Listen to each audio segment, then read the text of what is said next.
heard you got kicked out of the military because you're useless now, unemployed. So who's going to pay off my Mercedes loan?" My sister Chloe hissed viciously.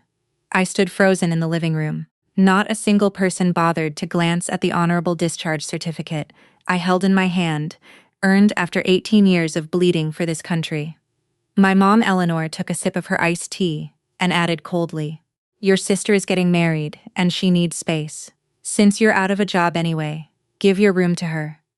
At the same time, my cowardly dad Arthur quietly stuffed my military uniforms into a cheap cardboard box. On my most glorious day, they kicked me out onto the street because they thought this cash cow was finally broken.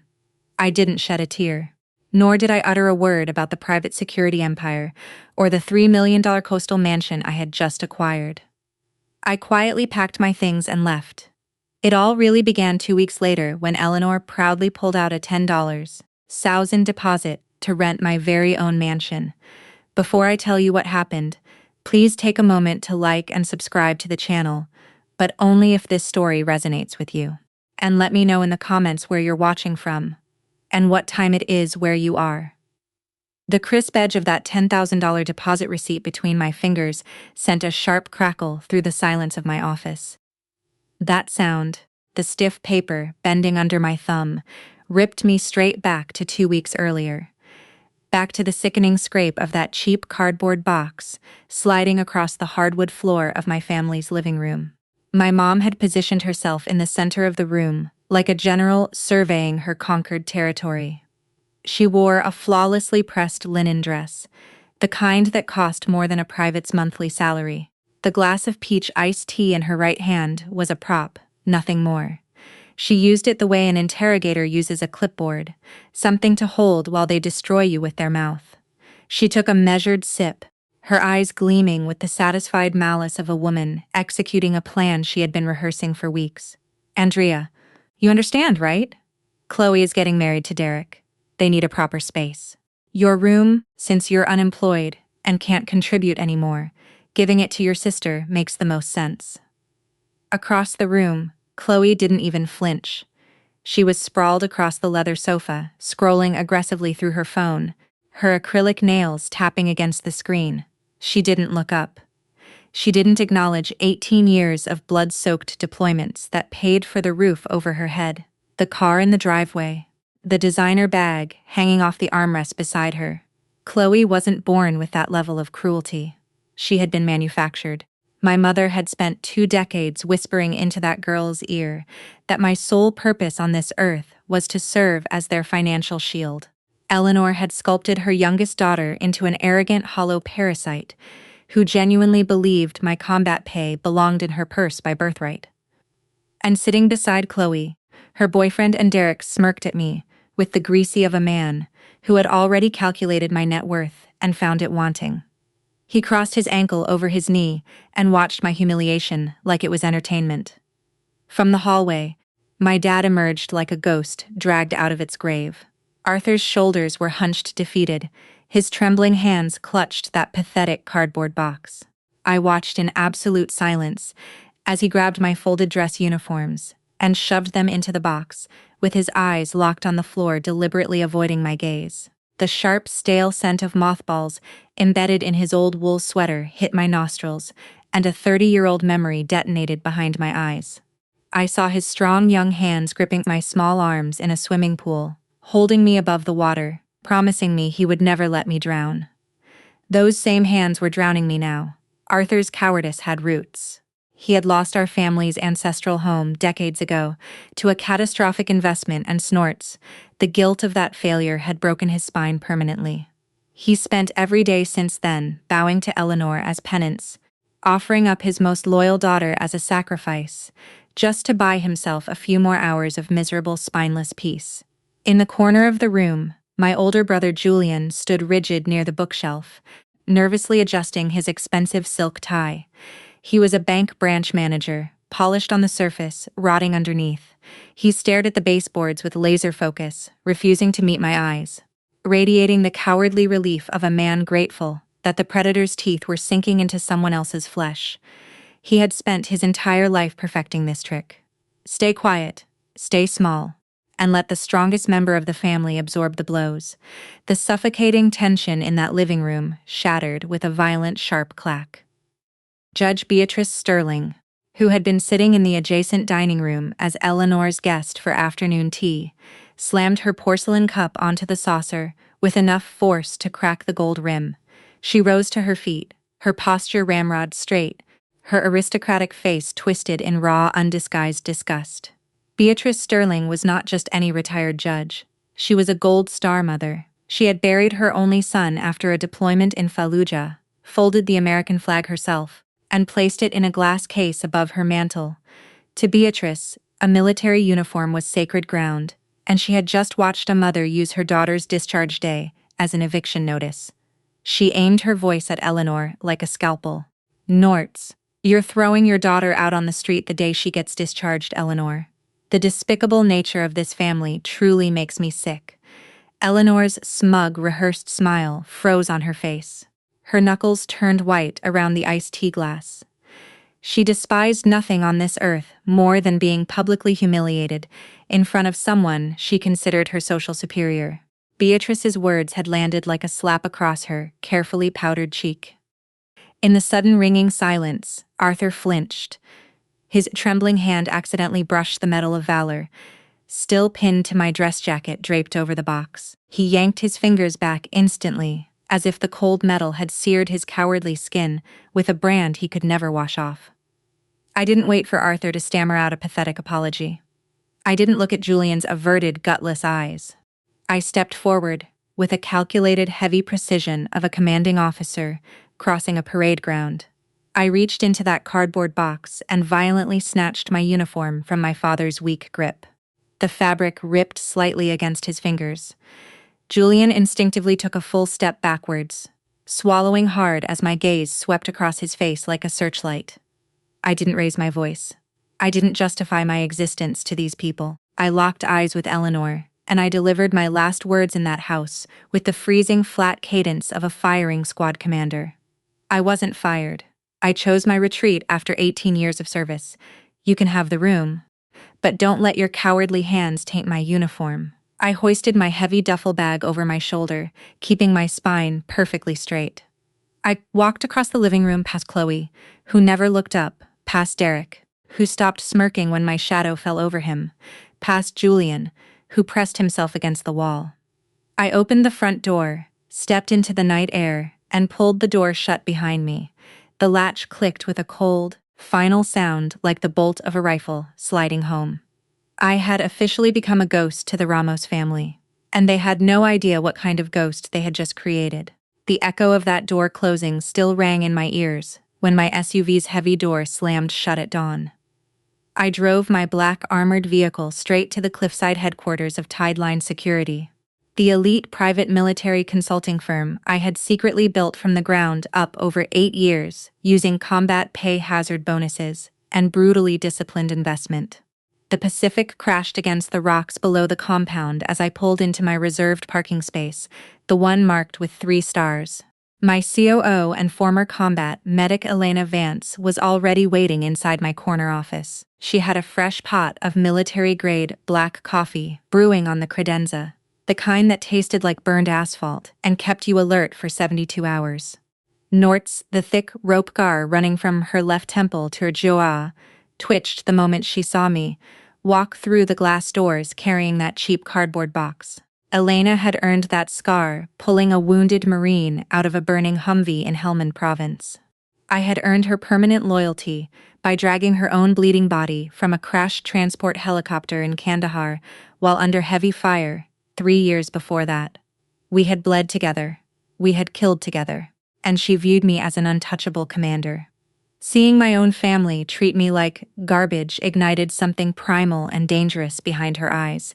She slammed a ceramic mug onto my mahogany desk, hard enough to crack the handle. They really did that. I didn't answer with words. I dropped the cardboard box on the floor beside the trash can, exactly where it belonged. I sat down in my leather executive chair, opened my encrypted laptop, and let the cold blue glow of the screen illuminate my face. For 15 years, I had allowed these people to systematically drain my bank accounts, like ticks gorging on a host. I had permitted Chloe to treat my blood-soaked salary as her unlimited personal shopping fund. Eleanor had dumped every property tax bill, every insurance premium, every utility payment, and her own country club membership fees directly onto my tab. To the Ramos family, my deployments overseas were not a source of pride. They were a profitable business model. I scrolled through the central banking portal. The rows of outgoing transactions filled the screen like a casualty list.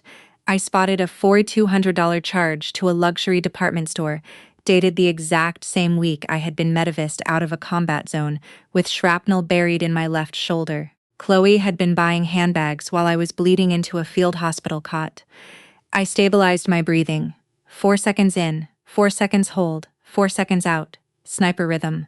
The same pattern I used before pulling a trigger at 800 yards. I wasn't organizing my finances. I was laying explosive charges under their entire fake upper-class lifestyle, and I was about to detonate every single one. My index finger hovered over the mouse. The cursor blinked on the cancel auto pay button. A phantom scream ripped through the silence of my office. A memory so violent it made my jaw clench. I was back in a military hospital bed during my second deployment. Tubes in my arms, shrapnel wounds still leaking through the bandages. My phone had rung. My mother's voice had poured through the speaker like acid. "If only I hadn't given birth to you. You bring nothing but trouble, useless, except for sending money back." She had screamed those words at me while I was lying in a hospital bed, recovering from wounds I took defending her country. That was the exact moment the innocent daughter inside me bled out and flatlined. I owe these people nothing. Not a dollar, not a breath, not another second of my suffering. I clicked the mouse with the force of a trigger pull. Strike 1. I revoked my guarantor status on Chloe's luxury Mercedes lease. Strike 2. I terminated every automatic wire transfer, funding the Ramos household utilities and Eleanor's elite country club memberships. Strike 3. I permanently froze the 3 supplementary credit cards I had foolishly issued to Eleanor, Chloe, and Arthur over the years. Each click sent a cancellation order rippling through the banking system like a shockwave. I sat back and watched the red canceled stamps populate the screen in a rapid, satisfying cascade. The digital snort's silence was deafening. Eleanor leaned against the edge of my desk, her arms folded across her chest. A cold, predatory smile slowly spread across her scarred face as she surveyed the destruction on the monitor. "Boss, welcome back to the civilian world. Amputating the necrotic tissue is the first aid step to saving the body." I closed the laptop with a sharp, definitive snap. The financial tumor had been successfully excised. By tomorrow morning, Eleanor would confidently swipe those credit cards at her favorite boutique and discover that her limitless milk supply had gone completely bone dry. Chloe would try to start her Mercedes and find it remotely locked by the dealership. I stared out the floor-to-ceiling windows at the gray Pacific, crashing against the cliffs below. The first artillery round of the war had been fired, and the enemy had no idea the shells were coming from the daughter they had just thrown away like garbage. The rhythmic crash of the ocean faded beneath a new sound. 3 days later, my phone erupted in a violent, relentless buzz against the glass surface of my desk, vibrating so hard it nearly slid off the edge.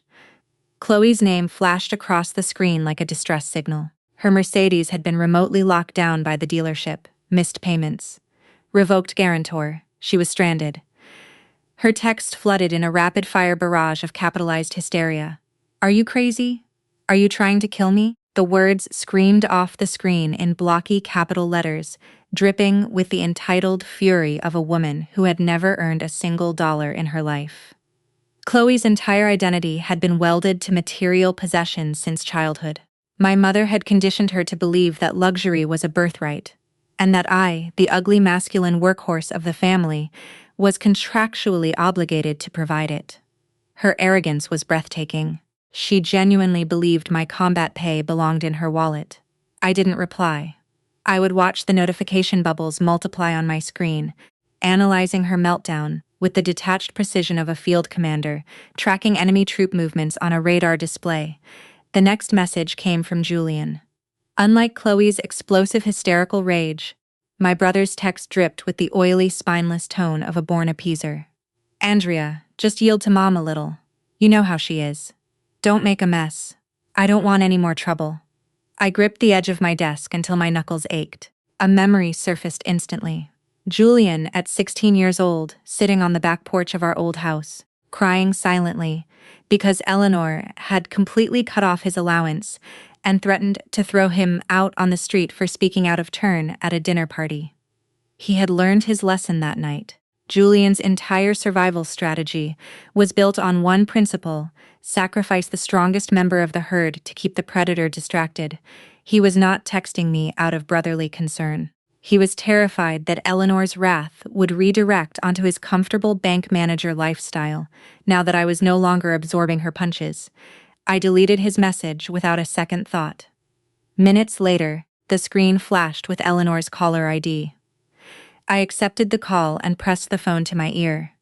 Instantly, her theatrical, high-pitched wailing poured through the speaker, a perfectly rehearsed performance of maternal devastation. Andrea, how could you be so cruel? Are you trying to force me to die? Have you forgotten how much I suffered when I miscarried your two younger siblings? I just want this family to be happy. I closed my eyes and felt a wave of pure physical disgust roll through my chest. She was deploying her ultimate weapon, the ghost of her miscarriages. For decades, she had wielded those dead pregnancies like a loaded gun, pointing it at Arthur and me every time we dared to resist her demands. When I was 12 years old, she had collapsed on the kitchen floor, during an argument about school tuition, clutching her stomach and screaming that I was killing her unborn babies, even though those miscarriages had happened years before I could even understand what death meant. Arthur had dropped to his knees beside her sobbing, and I had spent the next 6 months paralyzed by a guilt I didn't earn. But I was not that terrified 12-year-old anymore. My heart was encased in Kevlar. Through the phone speaker underneath her practiced sobs, I caught a sound that made my lip curl, the unmistakable clink of fine china and the murmur of polite conversation. Then snorts a voice cut through the background noise. Eleanor, it's your turn to play. Don't let your tears wet the card table. It was Judge Beatrice Sterling. My mother was literally performing this tragedy on speakerphone at a high society tea party, using me as a prop to maintain her victim act in front of wealthy friends. I didn't raise my voice. I spoke with the flat, chilling cadence of a military interrogator extracting a confession. The tactic of using dead fetuses to extort a veteran has expired, Mom. Dead silence. 5 full seconds of nothing but the distant clink of teacups. Her tears evaporated. The mask disintegrated. And what surfaced from underneath was the real Eleanor, raw and venomous. Do you think you can escape, Andrea? Don't forget your name is still on the debts I hold. I will make you wish you were dead. I ended the call and tossed the phone onto the desk. It cracked against the glass with a sharp snap. She snorts thought she had dropped a bomb to terrify me into submission. Instead, she had just handed me the exact piece of intelligence I needed.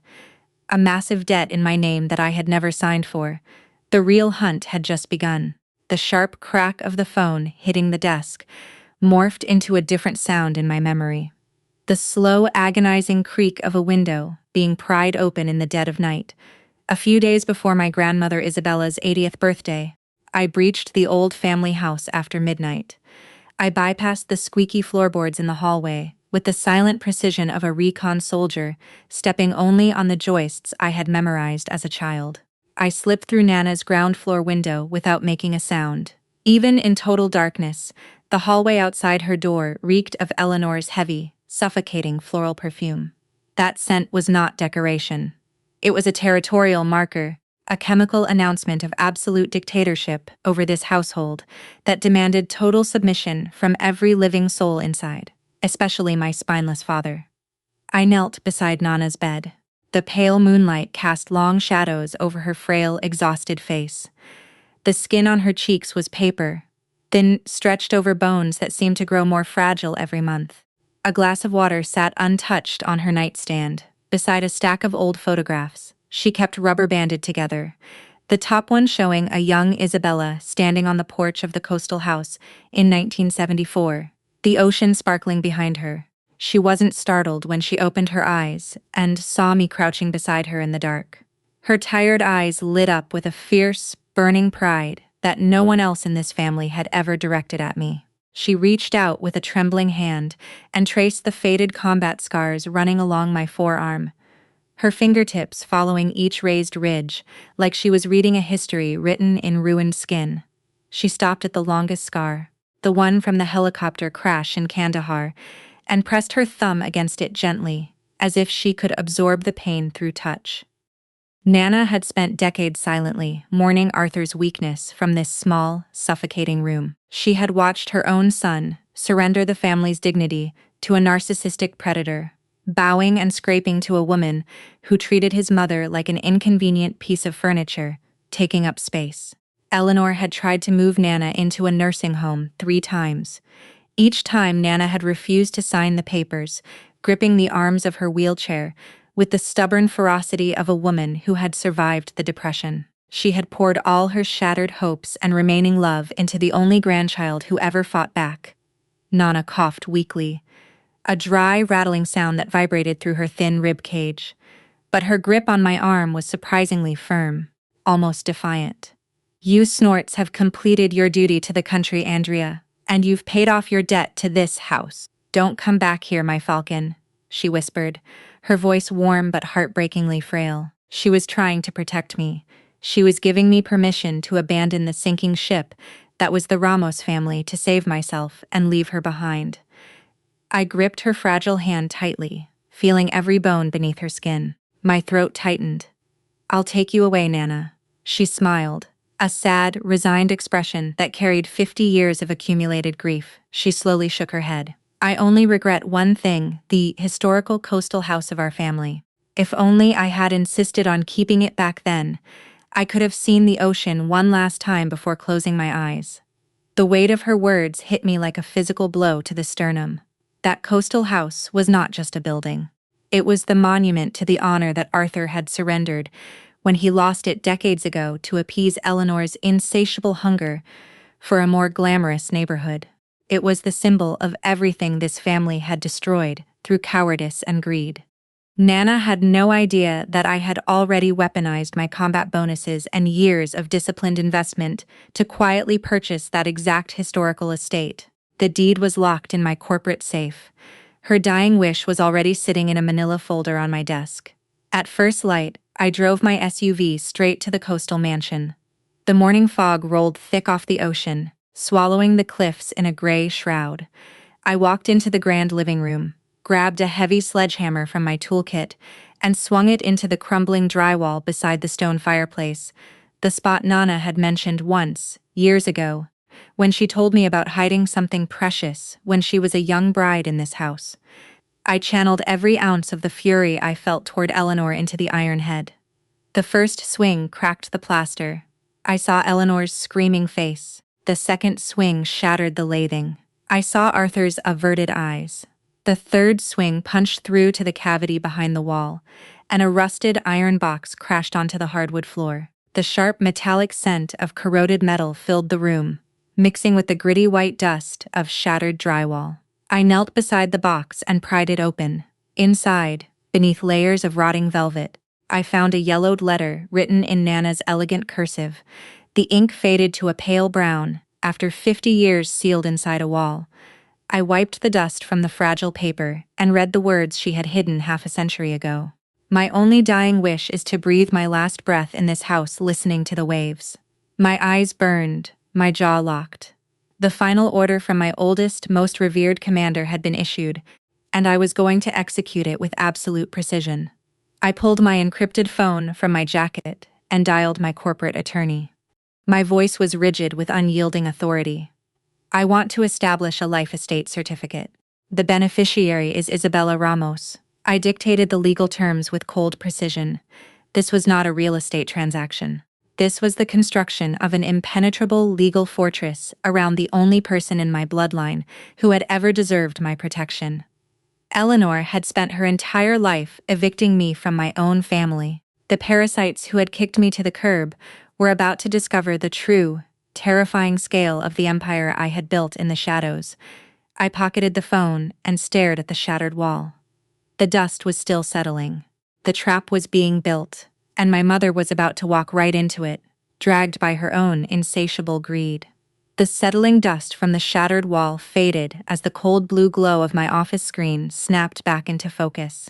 I was sitting at my Thailand desk, the $10,000 deposit receipt still warm in my hands, exactly 2 weeks after my eviction. The heavy glass doors burst open.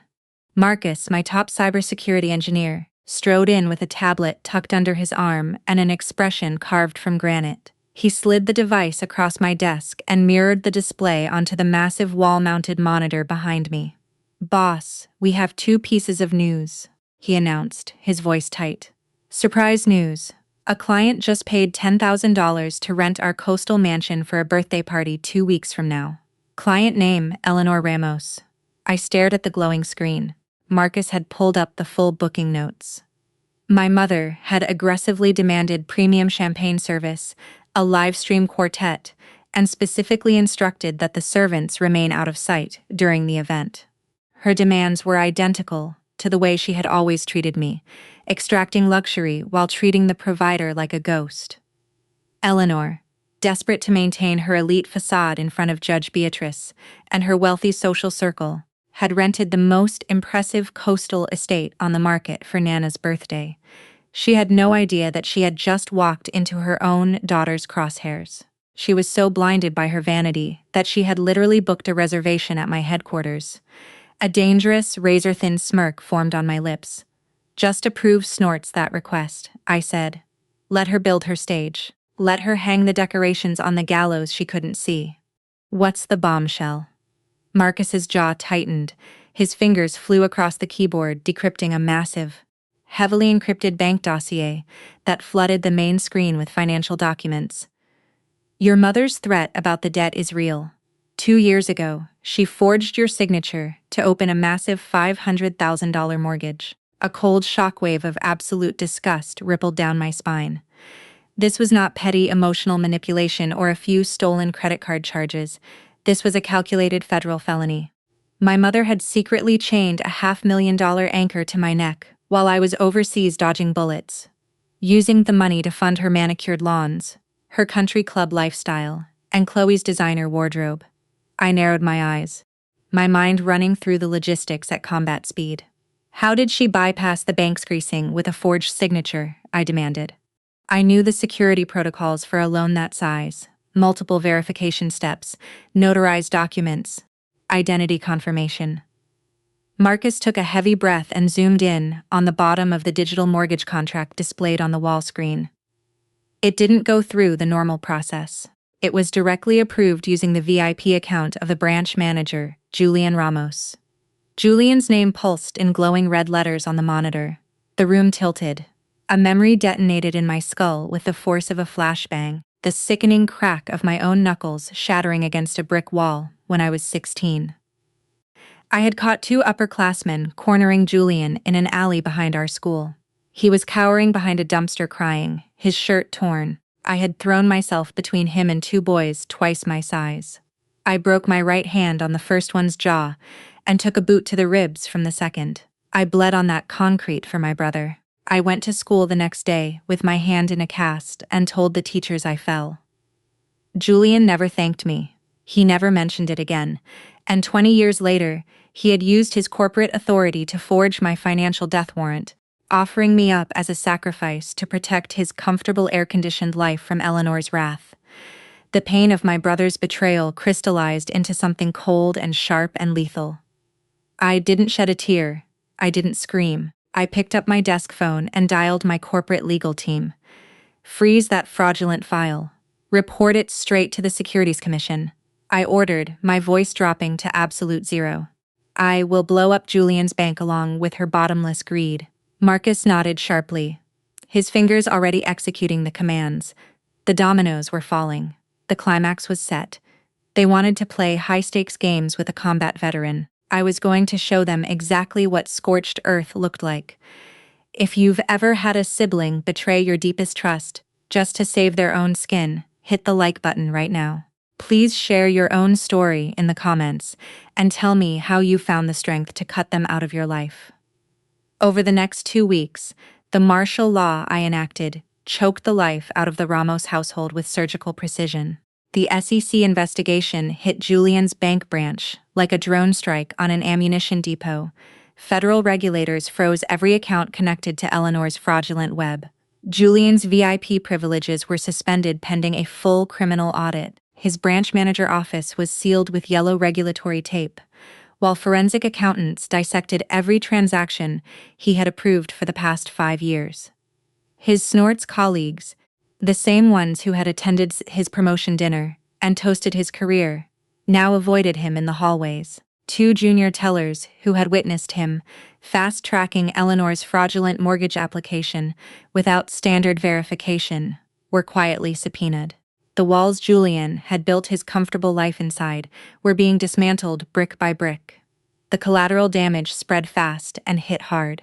Chloe's precious Mercedes was aggressively repossessed from a crowded grocery store parking lot in broad daylight.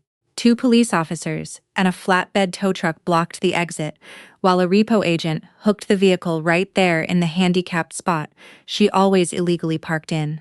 A crowd of shoppers gathered with their phones raised, recording every second of her humiliation. She screamed at the officers, threatened to call her lawyer, called her mother, called Julian. Nobody answered. Nobody could help her. Her Instagram followers watched the repossession video go viral within hours, and the comment section turned into a public trial of the Ramos family's fake wealth. Derek, her crypto broker boyfriend, possessed the survival instincts of a sewer rat on a sinking ship.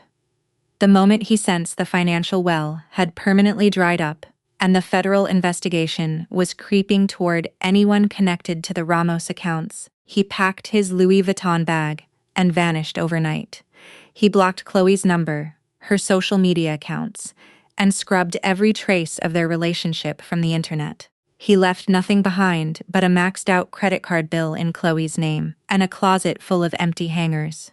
Chloe was left standing on the hot grocery store pavement in a pair of borrowed flip-flops, mascara streaming down her cheeks, stripped of every single piece of borrowed armor Eleanor had purchased for her with my money.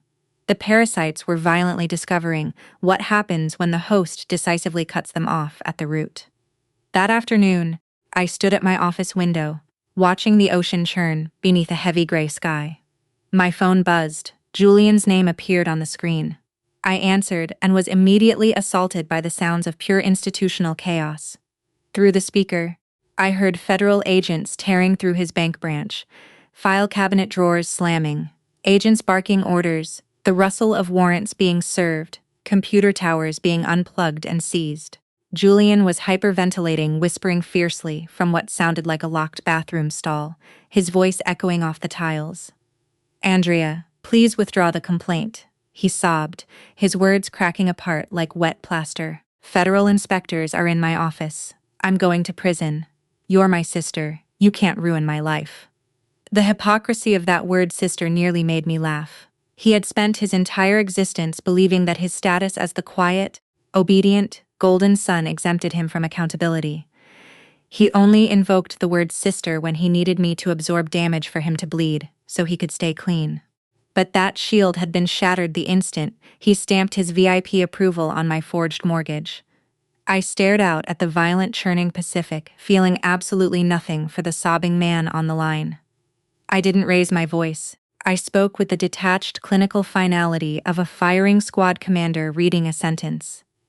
In the military, an accomplice covering up a crime receives the same death penalty as the perpetrator. I could hear his breath catch, a choked wheezing sound like a man who had just been told his parachute was packed with newspaper. I let the silence stretch for 3 full seconds. Then I delivered the final round. "When you used your manager account to approve that fraudulent file, you signed your own death warrant. You chose the door to hell, Julian." I hung up the phone. His pathetic wails cut to black. The contrast was almost poetic. Julian was facing federal prosecution. Chloe was destitute and abandoned. Eleanor's financial pipeline had been bombed into rubble. And yet my mother, completely blinded by her own narcissism, was still actively funneling her last stolen dollars into preparing for Nana's lavish birthday party at the coastal mansion. She was hanging silk ribbons on a stage made of dynamite. She was rehearsing her grand hostess performance on a property she didn't own. God clears throat gaddy for an audience that was about to watch her world end. The countdown had reached 0. It was time to attend a party. The afternoon of Nana's 80th birthday arrived at my coastal mansion. From the shadowed vantage point of the second-floor master suite balcony, Elena and I surveyed the battlefield below. Elena had a tactical earpiece linked to Marcus, and 2 Tidline officers stationed at the front gate monitoring every vehicle entering the property.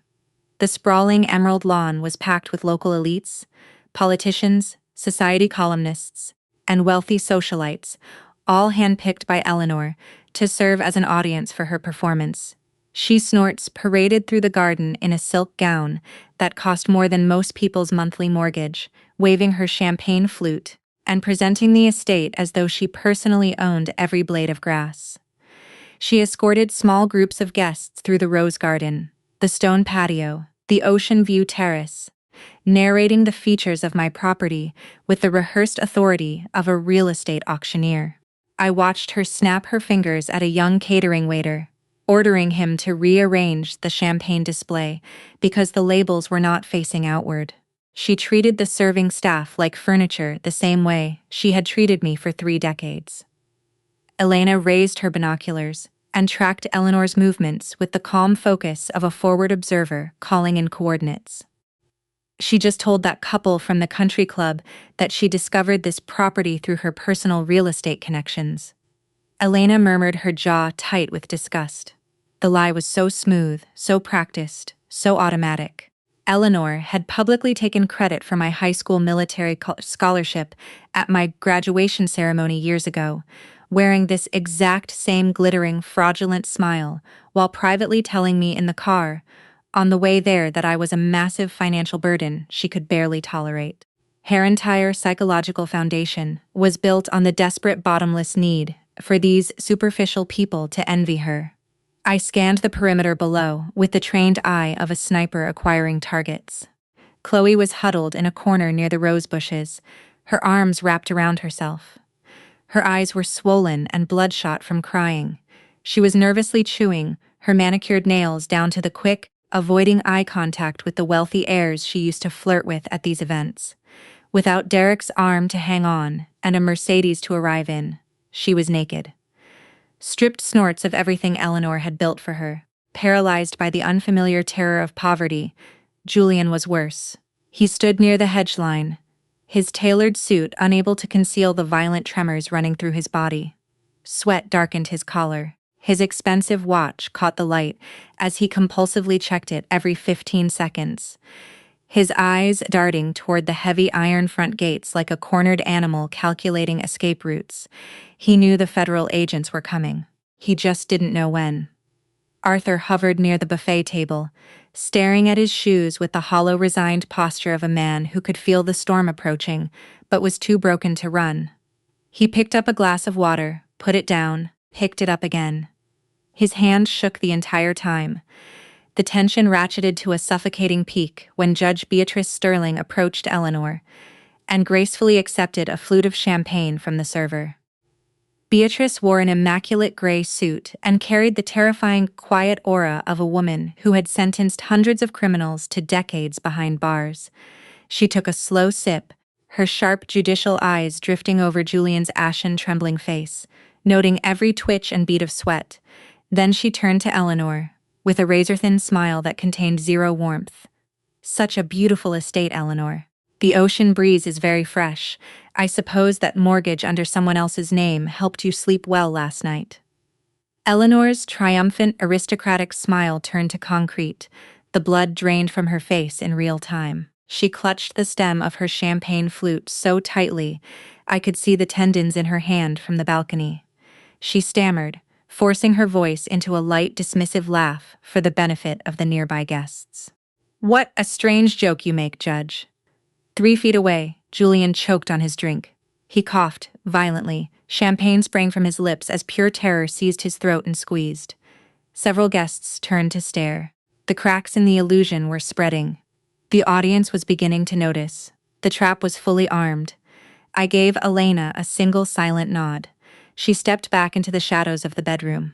I buttoned my suit jacket and walked out onto the landing of the grand oak staircase. I wasn't wearing faded combat fatigues. I was clad in a flawlessly tailored midnight black executive suit that projected absolute corporate authority. The heavy gold medal of valor gleamed on my lapel, catching the afternoon sun and throwing sharp reflections across the patio below.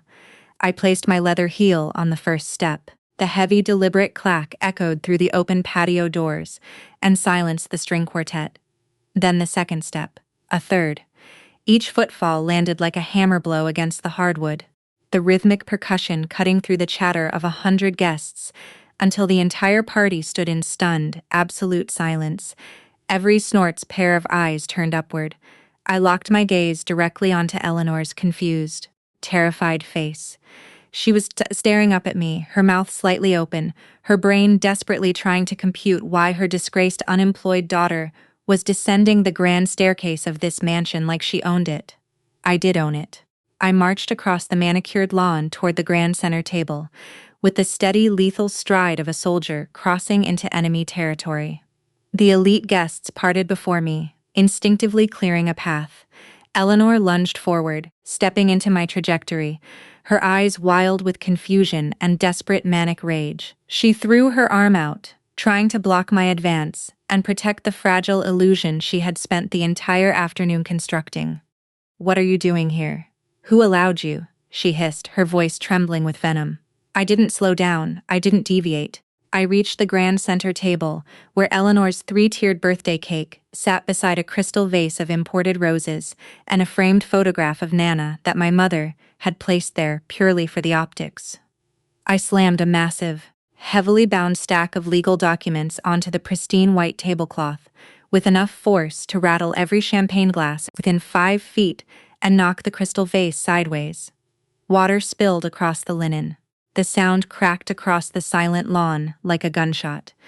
Every conversation within 100 feet died instantly. The dossier contained Tideline Securities' corporate ownership certificate, with my name stamped in gold embossed letters.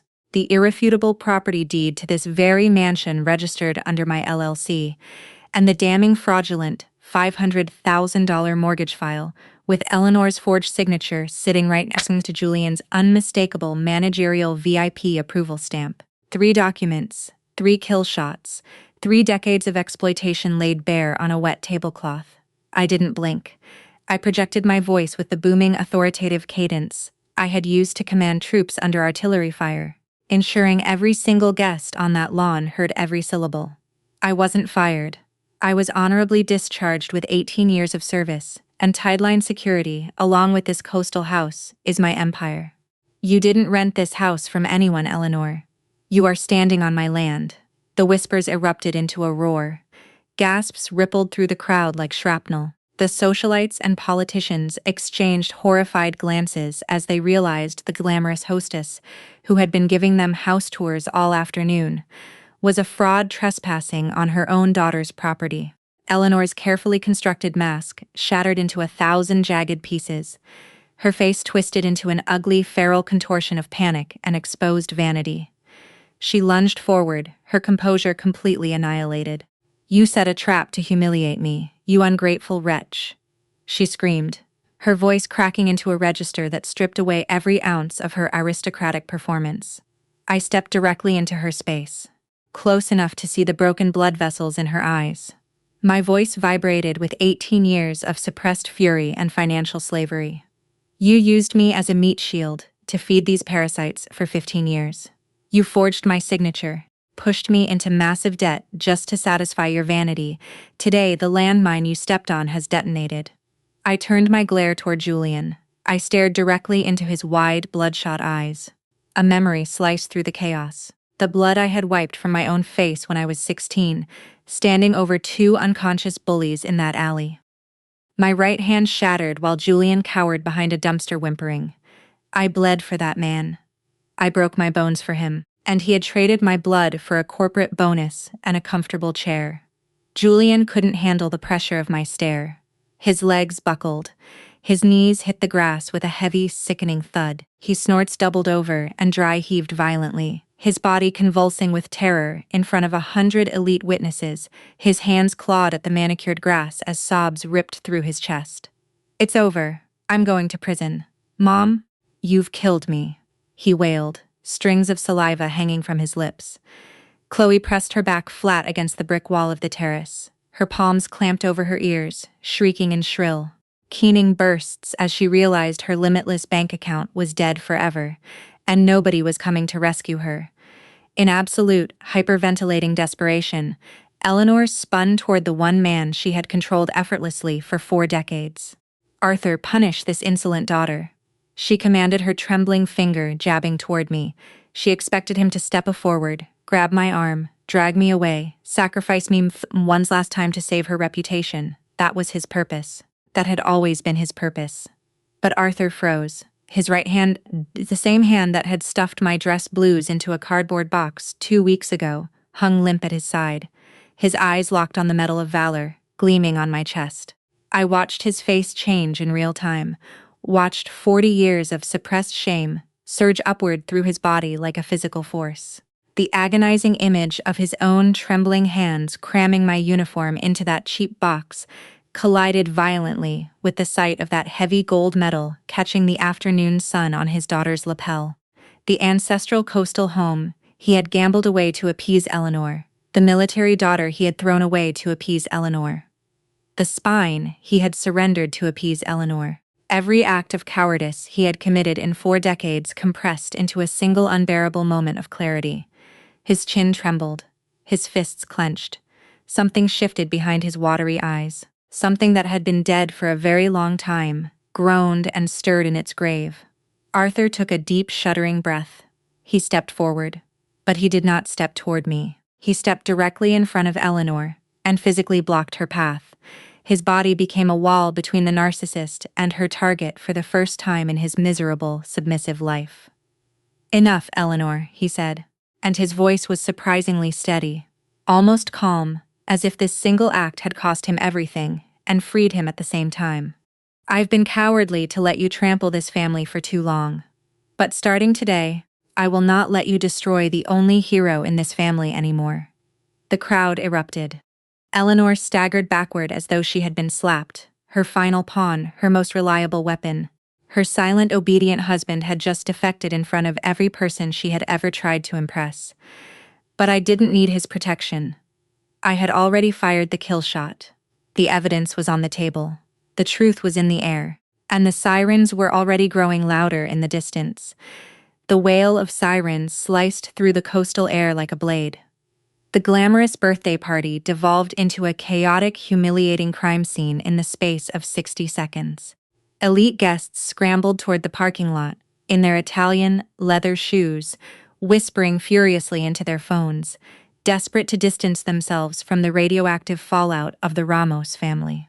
2 heavily armed Tideline security officers flanked the iron front gates as federal financial crime cruisers pulled into the gravel driveway, their red and blue lights pulsing violently against the mansion's glass windows. The agents marched across the lawn, with the grim efficiency of soldiers executing an extraction. They hauled Julian to his feet. His legs barely held him. They pulled his wrists behind his back and locked cold steel handcuffs around them, with 2 sharp clicks that echoed across the silent, ruined garden. Julian didn't resist. His body had gone completely limp, a marionette with its strings finally cut.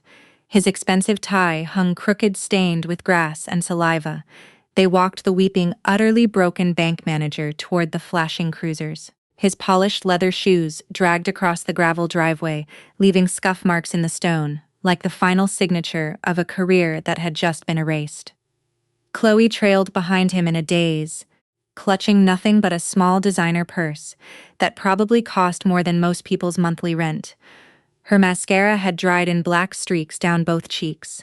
She walked with the shuffling, disoriented gait of someone who had just woken up in a foreign country without a passport.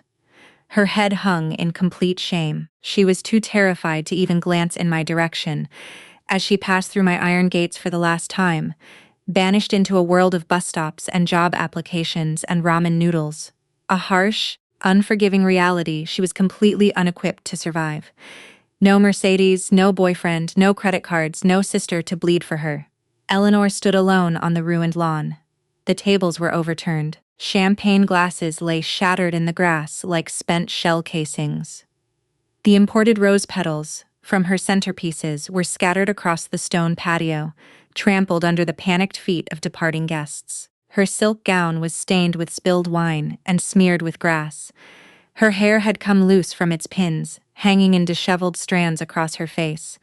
She was spinning slowly in place, muttering frantic, incoherent defenses to a crowd of wealthy socialites that was no longer there. Not a single one of her elite friends had stayed. Not one had offered a hand. Her social empire, the only currency she had ever valued, had evaporated in less time than it took to finish a glass of champagne. Judge Beatrice Sterling adjusted her gray coat and paused directly in front of Eleanor. The judge looked down at my mother the way she looked at convicted felons standing before her bench. Zero pity. Zero hesitation. In my courtroom, defrauding one's own family is the most despicable crime. Prepare to call a lawyer and go to court, Criminal Ramos. That single devastating sentence hammered the final nail into the coffin of Eleanor's freedom, her reputation, and her decades-long reign of tyranny. Arthur stood several feet away, watching the destruction he had enabled for 40 years. He gave me a single, slow, solemn nod. He did not ask for forgiveness. He did not try to explain. He simply turned, walked to his rusty old truck parked at the edge of the gravel lot, climbed inside, and drove away alone. He was resigning himself to face the consequences of his lifelong cowardice on his own terms, in his own silence. The roaring chaos of the arrests and the fleeing crowd faded, leaving behind only the rhythmic ancient crash of ocean waves striking the cliffs below. The evening sun dipped toward the horizon, painting the coastal mansion in long strokes of gold and deep crimson. I walked across the empty stone patio, my footsteps echoing in the quiet, and stopped beside Nana Isabella's wheelchair. Elena had brought her from the old house that morning, bundled in a warm blanket, and positioned her on the terrace facing the sea. Nana was staring out at the vast, glittering horizon, her eyes shining with silent tears. She was looking at the ocean she had not seen in 50 years, the view from the home she had dreamed of returning to since the day Arthur surrendered it. The warmth of her wrinkled hand grabbing mine felt exactly like the safety I had desperately craved as a terrified child hiding under my bed from my mother's screaming rage in the room above. Nana was the only person in my bloodline who had never asked me for money. She had only ever asked me to survive. I dropped down to one knee on the cold stone, letting the ground anchor me in my new reality. I reached into my suit jacket, pulled out the heavily stamped, legally binding life estate contract, and placed it gently into her trembling, fragile hands. Mission accomplished, ma'am. This house is yours, for life. Nana clutched the heavy parchment to her chest. Tears of profound, overwhelming joy spilled down her wrinkled cheeks, catching the golden light of the setting sun. She looked into my eyes, and she did not see a broken daughter. She did not see a discarded soldier. She saw a survivor who had walked through fire and built a fortress on the other side. She reached up and placed her palm against my scarred cheek. Thank you, my falcon. You are free now. I stood up. I took a deep breath of the salty ocean air and held it in my lungs until it burned. She was right. I had survived the war overseas and the war at home. I had eradicated the parasites. I had fortified the only soul worth protecting. My empire was secure. My grandmother was home, and as I watched the sun melt into the Pacific over my own territory, the horizons looked wider and more brilliant than anything I had ever seen from a foxhole. Elena stepped onto the terrace behind me, 2 mugs of black coffee in her scarred hands. She didn't say a word. She just stood beside me, shoulder to shoulder the way she had stood beside me in burning vehicles and collapsing buildings on the other side of the world. The sun disappeared beneath the water. The first stars appeared above the ocean. And for the first time in 36 years, the silence around me was not the silence of people ignoring my pain. It was the silence of peace. If you believe that true family is based on respect, and not just bloodlines, please hit the like button and subscribe right now. Drop a comment below to share your own story about walking away from toxic relatives to finally secure your peace.